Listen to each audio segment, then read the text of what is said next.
Hello world, what's good? This is a pleasure as truly Paige Diamond, known to many as the hip hop expert, as well as I am a single success coach for before play. I'm coming to you with the actual video that I promised on bondage. I think it's important to understand that there are different elements that comes to alternative lifestyles, and to make sure that you understand them before you start to experiment and get all caught up into them. So without further ado, let me explain exactly what bondage is. Bondage is simply restraint of body part.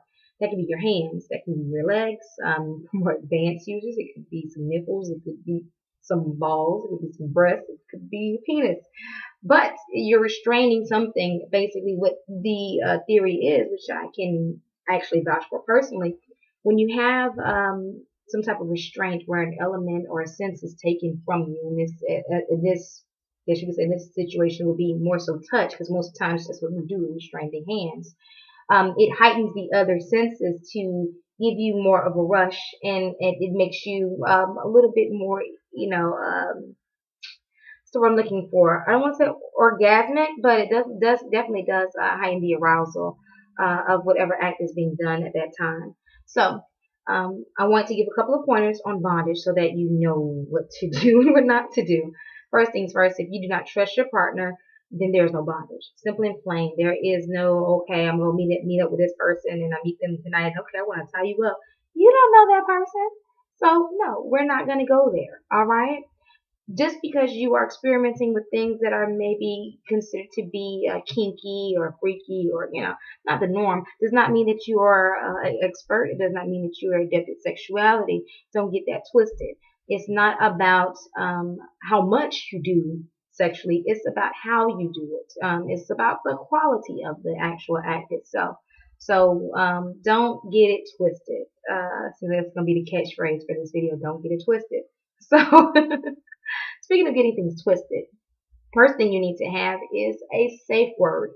Make sure that you apply this in your sex play, because the simple fact that when you're doing rough sex or things of that nature, sometimes you get in the heat of the moment, you're saying stop and you're saying no. Your partner may take that as you're just all into it and you really, really just really want more.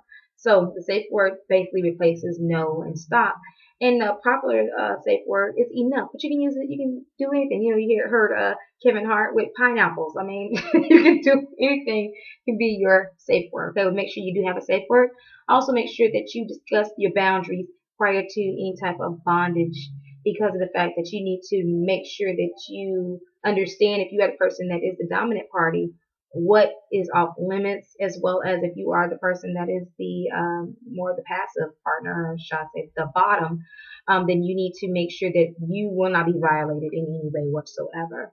With that said, as the person that is exerting the actual control and being the dominant party, what you have to make sure that you do is you definitely, more than anything, you want to, of course, please your partner. You want to make sure that your partner is comfortable, but make sure that you are not asserting your own agenda. That is not what this is about, okay? It is about your partner and you pleasing them, okay? The person that is on the receiving end, they have to look at it as that as well.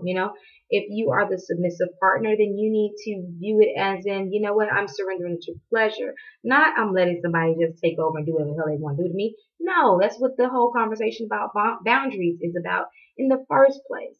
All right.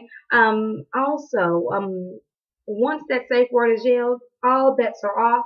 Everything needs to stop, and you need to stop what you're doing. You need to take that person loose. There's no begging and pleading when it comes to that safe word. Do not play with that.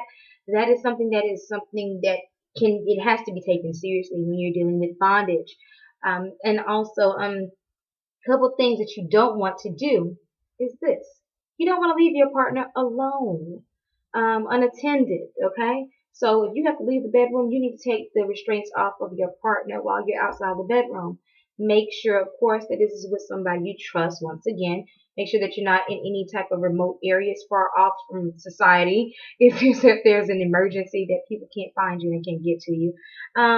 Also, you definitely want to make sure at the end of the day, that you don't tie anything around somebody's neck. I know it may sound like common sense, but you'd be amazed. So no tying around the neck. The neck is off limits. Okay.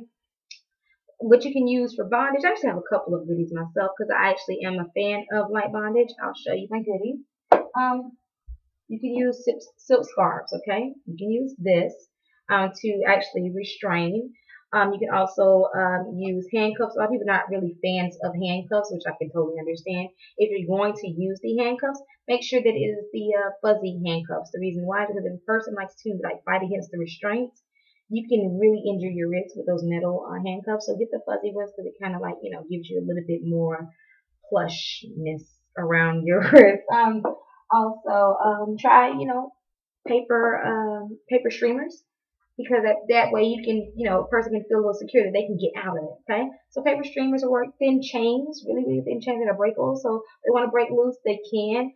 And lastly, my favorite, bondage tape. I love freaking bondage tape. It's self-adhesive, so you know you just wrap it around, and then you know it'll be self-adhesive. It will, you know, it's not. Don't use duct tape, masking tape, electrical tape, because I know some of you try to be cheap and you go to the dollar store and say, oh, okay, well, let me just get some tape. I don't need to go buy bondage tape. You better buy bondage tape because you will mess somebody up. Especially if you have little hairs on you.